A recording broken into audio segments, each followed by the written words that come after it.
Bismillahirrahmanirrahim. Alhamdulillahi rabbil alamin wassalatu wassalamu ala asyrafil anbiya'i wal mursalin sayyidina Muhammadin wa ala alihi wa sahbihi ajma'in. Qala rabbi shrah li sadri wa yassir li amri wa hlul 'uqdatam min lisani yafqahu qawli. Subhanaka la ilma lana illa ma 'allamtana innaka antal alimul hakim wa la haula wa la quwwata illa billahil aliyyil azim. Nawaitu ta'lu wa ta'lim wa tazakura wa tazkira wa nafa'a wal intifa' wal ifadah wal istifadah wal hasa ala tamasuki bi kitabillah wa sunnati rasulih wa du'a ila al-huda wa dalalata ala al-khair ibtigha'a wajhillah wa qurbihi wa sawabihi subhanahu wa ta'ala. Allahumma inni as'aluka ilman ladunni wa mashraba safihani ya wahabu ya ghani. Amma ba'du, assalamualaikum warahmatullahi wabarakatuh. Jadi segala puji bagi Allah Subhanahu wa taala kerana hidayah taufik daripada Allah. Nikmat yang tidak pernah putus-putus yang kita rasai sama ada kita sedar ataupun tidak sedar. Dah bertahun-tahun Allah Taala memelihara diri kita, menjaga diri kita. Sehinggalah masa dan ketika hampir kita masuk kepada bulan Ramadan. Bulan yang mana Allah Ta'ala muliakan, Nabi-Nabi muliakan. Maka sebagai pengikut yang setia kepada Allah dan Nabi Muhammad, maka tentu sekali kita akan memuliakan benda yang dimuliakan oleh Nabi dan Allah Subhanahu Wa Ta'ala. Maka cara memuliakan bulan Ramadan tidak lain tidak bukan adalah mengejar buat pahala sebanyak mungkin. Itulah maksud nak memuliakan bulan Ramadan. Bukanlah muliakan bulan Ramadan itu dengan kita bersenang-senang, beli lasih, beli kakah ni, beli buat kuih sungguh-sungguh. Tu bukan persiapan Ramadan. Tu bukan menghormati Ramadan. Menghormati Ramadan, tetamu yang datang kepada kita, kita sambut dan kita layan Ramadan dengan malamnya kita isikan dengan tahajud. Malam tengah hari kita baca Al-Quran. Kita belajar semaya duha dalam bulan puasa, kita belajar tahajud, kita belajar semaya witir, kita belajar baca Quran. Itu merupakan cara nak hormat bulan Ramadan. Mudah-mudahan bulan Ramadan yang hadir pada tahun ini merasa dihargai oleh kita. Jangan jadikan bulan Ramadan sebagaimana tahun-tahun lepas, dia sentiasa hadir, setia dia dengan perintah Allah Subhanahu Wa Taala, tetapi kadang-kadang mari ke rumah orang, mari bertamu dengan kita, tetapi kita tidak layan. Itu adalah satu kesilapan kita. Dan kita berharap kesilapan yang lepas Allah Ta'ala maaf belaka-laka, dan Allah Ta'ala berikan kepada kita peluang lagi untuk hidup di bulan Ramadan. Kerana kelebihan bulan Ramadan itu, Nabi Muhammad bersungguh-sungguh di dalam taat dia. Nabi Muhammad ni orang kuat taat, tetapi apabila masuk bulan Ramadan, dia semakin bersungguh-sungguh di dalam melakukan taat. Maka manusia ni boleh kita buat satu keadaan, satu masa, satu tempat tu beribadat lebih berbanding dengan waktu-waktu lain. Ada orang marah, kok buat ibadat bulan Ramadan saja, selain bulan Ramadan tu tak buat. Pada tak buat langsung, baik buat juga pada bulan Ramadan. Dan Nabi menambah ibadat dia. Bukan kata Nabi buat benda sama, seterik, tak. Ada bulan-bulan Nabi bersemangat dalam melakukan taat. Bahkan apabila masuk 10 akhir daripada bulan Ramadan, Nabi syadda mi'zarah wa aiqaza ahlahu wa ahya lailah. Nabi ikat kain pelekat dia kejap-kejap. Nabi ni apabila masuk bulan Ramadan, Nabi banyak ibadat, tetapi Nabi malam-malam Nabi masih tidur. Tetapi apabila masuk 10 akhir bulan Ramadan, Nabi tak tidur langsung dan tidak menghampiri isteri dia. Nabi kejak ke kain pelekat dia, kata nak buat benda biar bersungguh. Kalau longgar-longgar kain pecah penggal lah jawapan dia. Maka Nabi kemah ke ikatan kain pelekat dia, nak royak Nabi buat ibadat bersungguh-sungguh. Nabi gerak semua ahli keluarga dia untuk bangun buat ibadat bersama. Nabi hidupkan malam-malam dia keseluruhannya. Tu Nabi yang mana mulianya bulan Ramadan kerana Nabi Muhammad. Kalulah bulan Ramadan ni bulan Ramadan zaman Nabi Ibrahim, tak ada pahala sebagaimana pahala yang kita dengar sekarang. Kalulah Ramadan zaman Nabi Isa, rasa pahala dia tidak sama yang kita dengar disebut di dalam hadis-hadis mengenai pahala Ramadan. Maka tidak lainlah Ramadan itu merupakan berkat dia dan kelebihan dia terpancar mari juga daripada kelebihan Nabi SAW. Sebab itulah apabila mari bulan Ramadan, kita muliakan Nabi SAW tidak berkurang. Sekalipun majlis-majlis seperti majlis maulid ni kita berhenti kerana nak buat ibadat lain, tetapi Nabi SAW tak boleh kurang. Nah, kedudukan kita sebagai hamba, sebagai pengikut kepada Nabi, mestilah merasa Nabi dan Allah Subhanahu Wa Taala itu paling tinggi. Maka kelebihan malam Lailatul Qadar begitu juga. Katanya ulama-ulama, hari-hari yang aku tidak buat maksiat kepada Allah itulah Lailatul Qadarku. Jangan kita kejar Lailatul Qadar, kadang-kadang Lailatul Qadar itu hanyalah malam, tetapi kita tidak isi dengan taat. Maka Lailatul Qadar itu tidak memberi apa-apa faedah kepada orang itu. Maka sebenar hakikat Lailatul Qadar, katanya ulama-ulama, adalah hari kita tak buat maksiat ke Tuhan, itulah Lailatul Qadarku. Ulama kata. Sekalipun waktu bukan malam Lailatul Qadar, bukan malam Jumaat, tetapi aku boleh taat ke Tuhan, itulah Lailatul Qadarku.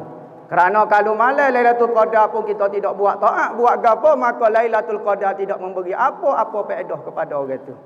Maka ibadat Lailatul Qadar ini menyamai dengan 83 tahun 4 bulan, lebih kurang 1000 bulan. Tu kelebihan yang Allah Ta'ala beri kepada kita. Dan persiapan pada bulan Ramadan, apabila masuk saja bulan Ramadan, futihat abwaabus sama, dibuka ke segala pintu-pintu langit. Semua pintu langit dibuka seluas-luasnya sebagai tanda nak menerima amal kebajikan hamba yang begitu banyak pada bulan puasa. Wa ghuliqat abwaabu jahannam, dan ditutup semua pintu-pintu neraka. Nak kata bulan puasa ni tak ada orang buat maksiat dah, tak usah duk bukalah pintu neraka, tak ada faedah pun. Tak ada amal jahat akan naik pun. Dan diikat wasudifati syayatin, dan diikatlah segala setan-setan. Iblis-iblis kena ingkat belaka. Tetapi pada bulan puasa ada orang lebih jahat daripada iblis lagi. Ada orang lebih jahat daripada setan. Maka pada bulan puasa lah kita tahu kita sebenarnya setan selama ni. Selain daripada bulan puasa kita duk kata setan, buat kerja ni bahasa setan, hak ni setan, hak ni setan. Apabila masuk bulan Ramadan, setan sudah kena ikat dah. Kalau kita jahat lagi, kita sebenarnya setan. Bolah duk kata kok setan, kata kepada diri sendiri. Pada bulan puasa lah nampak hakikat diri kita tu setara mana. Kalau selain daripada bulan puasa ada orang buat alasan ni setan, ni setan. Tetapi apabila dah diikat setan, maka nampaklah diri kita sebenarnya. Nabi kata, a'da aduwika nafsuka allati baina jambaika. Sejahat-jahat musuh kamu adalah diri jahatmu sendiri yang berada di tengah lambung kamu. Setan ni orang luar, dia duduk luar. Dia hanya boleh menggoda kita, ajak-ajak, tapi dia tak boleh buat guano. Lo ni dia ajak misalnya tak sogilah maulidnya, tak sogi pergi pak lain. Kalau kita ambil steering kereta kita pulang mari di maulid, tak patuh tangan kita. Tetapi setan hanya boleh royak saja, tak sogi, tak sogi.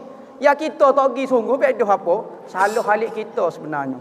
Sebab itulah apabila manusia masuk dalam neraka, maka setan, iblis akan masuk dalam neraka.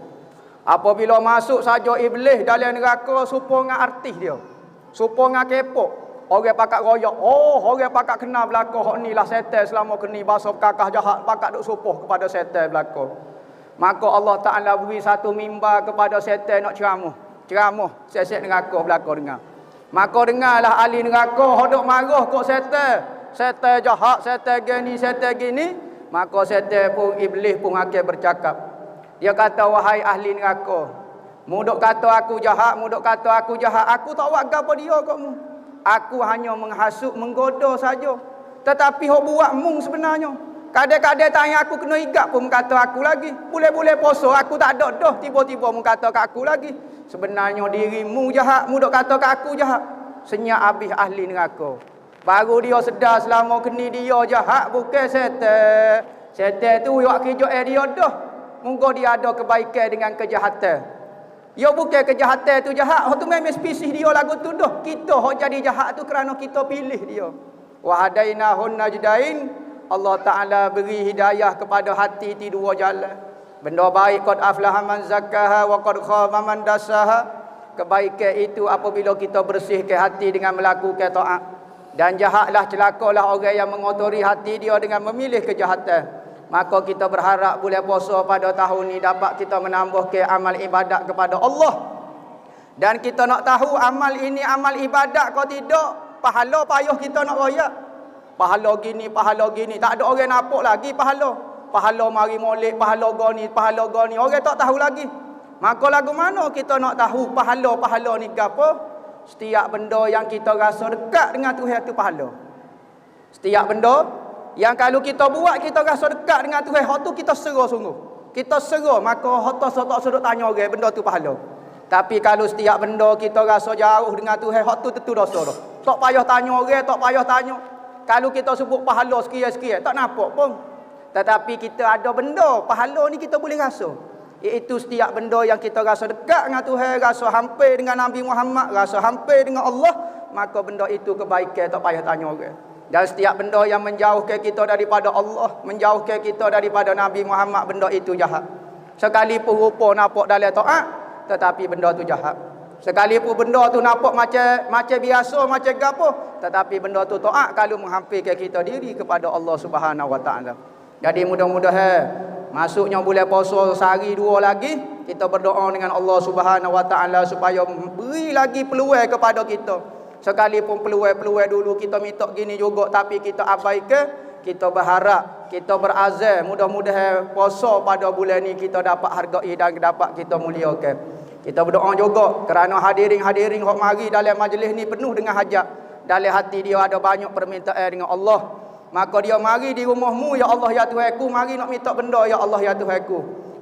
Ya Allah ya Tuhanku, mu tidak begitu bakhil kalau orang mari rumahmu minta sesuatu, mu tak ui gapo-gapo.